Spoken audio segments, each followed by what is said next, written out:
국민의힘 김기현 원내대표는 24일 본지 인터뷰에서 현행 선거인단 당원 투표 50%, 여론조사 50%로 결정되는 대선 경선 룰을 바꾸는 것을 검토해야 한다고 말했다. 현재 당회 장외에 있는 윤석열 전 검찰총장, 최재형 감사원장, 김동연 전 경제부총리 등이 국민의힘에 입당해 대선 경선에 참여할 수 있도록 경선 룰을 조정해야 한다는 것이다. 구체적인 경선 룰 변경안은 밝히지 않았지만 여론조사 비율을 높이거나 시민 참여를 늘리자는 뜻으로 보인다. 김 원내대표는 60일 당대표 선거 전 초반 초선 소장파 후보들이 여론조사에서 선전하는 데 대해 당의 역동성을 보여주는 것이라고 했다. 그는 지금 국민의힘은 변화를 요구받고 있다. 여당의 정책 기조를 중도 노선으로 전환해야 한다고 했다. 윤석열 전 검찰총장, 최재형 감사원장 등 외부 인사를 영입할 보관이 있나? 대선 경선 룰 변경을 고려해야 한다. 현행 룰은 선거인단 50%, 여론조사 50%를 합산해 대선 후보를 결정한다. 하지만 4.7제 보궐선거에서 서울시장 후보는 100% 여론조사 경선으로 선출했다. 공직 후보자를 뽑을 때는 전향적 자세가 필요하다. 현 정부의 비판적 시각을 갖고 있지만 우리 당의 우호적이지 않은 사람들을 끌어들이는 노력이 필요하다. 중도로 외연을 확장해야 한다는 뜻인가? 2007년 대선과 2012년 대선 때 보수 정당의 승리는 중도 확장이 결정적이었다. 국민의힘이 관심을 덜 쏟았던 계층, 지역정책 세대 등에 대한 혁신적인 정책 전환이 필요하다. 탈 진영적 어젠다를 선점해야 한다.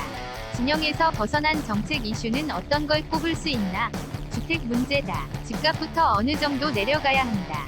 어렵겠지만 문재인 정부 출범 초기 수준으로 내려가면 가장 좋다. 주거 안정을 위해 공공자금을 과감하게 투입해야 한다. 의식주를 책임지지 못하면 나라가 아니다. 또 호남을 넘어 혜택 호남을 지향해야 한다고 말했는데 말만이 아니라 행동을 통해 보여줘야 한다. 원내대표 선출 후 광주에 2차례 내려갔다. 당연히 가야 한다. 내가 대학교 3학년 때 광주민주화 운동이 있었다. 나는 대학생 때부터 군사정권에 반대하는 시위를 했다.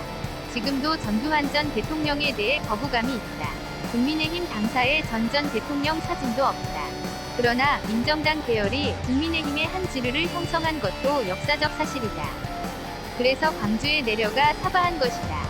더불어민주당은 국회 법사위원장을 야당에 주지 않겠다는데 제1야당이 법사위원장을 맡는 게 국회의 관습법이다. 민심을 버리고 국회법도 짓밟겠다는 것인가? 여당은 법사위를 내놓아야 하고 내놓게 해야 한다. 상임위원장 자리가 중요한 게 아니라 야당과 국민을 바라보는 여당의 태도가 중요하다. 다만 민생을 챙기면서 투쟁하겠다. 당대표 선거 전 초반 초선 소장파들이 예상과 달리 선전하고 있는데 매우 고무적인 현상이다. 지난 2001년 재선에 이재호 의원이 한나라당 원내총무가 됐을 때도 선사가 났다고 당에서 난리가 났다. 그런데 지금이 그때보다 훨씬 더 역동적인 상황이다. 문 대통령이 이번 한미 정상회담에 대해 최고의 회담이라고 자평했는데 협상력 외교력 부재를 드러낸 실패한 회담이다. 기업들이 44조 원 규모의 대미 직접 투자 계획을 발표했지만 우리는 군인용 백신 공급을 약속받은 것 외에 손에 잡히는 성과가 없다. 현금을 지급하고 물건 대신 어음만 받아온 꼴이다. 북핵 문제도 실질적인 진전이 없었다. 이번 정상회담을 계기로 내년 대선 전에 위장 평화 쇼를 하려는 밑자락만 깔았다고 본다.